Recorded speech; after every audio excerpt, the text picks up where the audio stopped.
दुम्सी चाहिँ यस्तो हुँदो रहेछ है।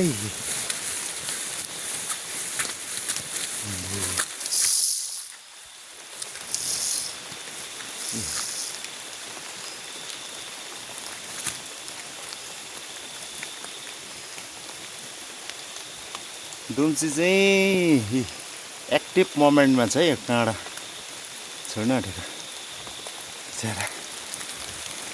दुम्सी देखेँ मैले छोडिदिएँ। मेरो बाइक चाहिँ यहाँ तल छ हो।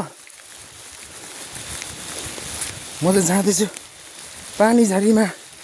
दुम्सी देखेँ मैले आज। मैले दुम्सी छेउबाट देखेको थिइनँ, आज चाहिँ मैले लाइभ देखेँ दुम्सी। यस्तो छ है।